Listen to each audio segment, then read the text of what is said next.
Hi ಎಲ್ಲರಿಗೂ ನಮಸ್ಕಾರ. ಹೇಗಿದ್ದೀರಾ? ಓಕೆ, ಇವತ್ತು ನಾವೀಗ ನೋಡುವವರಾಗಿದ್ದೇವೆ ಆ, ಪುನರಪುಲಿ ಸಾರು. ಎಷ್ಟು ಜನರಿಗೆ ಗೊತ್ತಿದೆ ಪುನರಪುಲಿ ಸಾರು? ನಿಮಗೆ ಗೊತ್ತಿದ್ರೆ ಪ್ಲೀಸ್ ಕಮೆಂಟ್ ಮಾಡಿ ಹೇಳಿ. ಪುನರಪುಲಿ ಇಂಗ್ಲೀಷಲ್ಲಿ ನಾವು ಹೇಳಿದ್ರೆ ಕೋಕಮ್. ಪುನರಪುಲಿದ್ದು ಸಾರು. ಆ ಸಾರು ಮಾಡಿದ ನಂತರ ಹಾಕಿದಂಥ ಪುನರ್ಪುಲಿಯನ್ನು ನಾವು ಯಾವ ರೀತಿಯಲ್ಲಿ ಯೂಸ್ ಮಾಡ್ಬೋದು ಅದನ್ನು ಸಹ ಹೇಳಿಕೊಡ್ತೇನೆ. ಅದರದ್ದು ನಾವು ಚಟ್ನಿ ಮಾಡುವವರಾಗಿದ್ದೇವೆ. ಸೊ ಇವತ್ತು ನಾನು 2 ವಿಡಿಯೋ ಅಪ್ಲೋಡ್ ಮಾಡ್ತಾ ಇದ್ದೇನೆ. ಒಂದು ನಾವು ಪುನರಪುಲಿ ಸಾರು ಮತ್ತು ಪುನರಪುಲಿದ್ದು ಚಟ್ನಿ. ಸೊ ನೋಡುವ. ಇಲ್ಲಿ ನಾನು ಪುನರಪುಲಿಯನ್ನು ಚೆನ್ನಾಗಿ ತೊಳೆದಿಟ್ಟು ನೀರಲ್ಲಿ ನೆನೆ ಹಾಕಿದ್ದೇನೆ, ಅದು ಹುಳಿ ಬಿಡುವುದಕ್ಕಾಗಿ. ಇನ್ನೊಂದು ಸೈಡಲ್ಲಿ ನಾನು ಈರುಳ್ಳಿ, ಮೆಣಸು ಮತ್ತು ಬೇವಿನ ಎಲೆ, ಬೇಸೊಪ್ಪನ್ನು ತೆಗೆದಿಟ್ಟಿದ್ದೇನೆ. ಈಗ ನಾವು ಶುರು ಮಾಡುವ.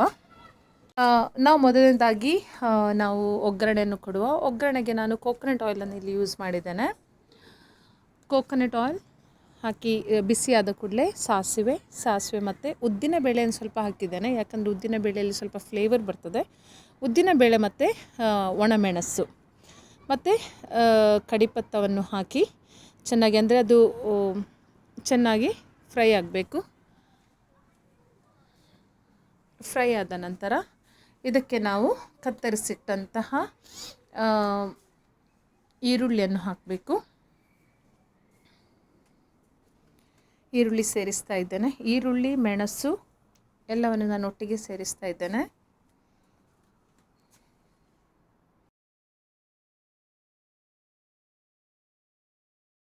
ಇದೊಂದು ಸ್ವಲ್ಪ ಚೆನ್ನಾಗಿ ಫ್ರೈ ಮಾಡಿದ ನಂತರ ಇದಕ್ಕೆ ರುಚಿಗೆ ತಕ್ಕಂತೆ ಉಪ್ಪು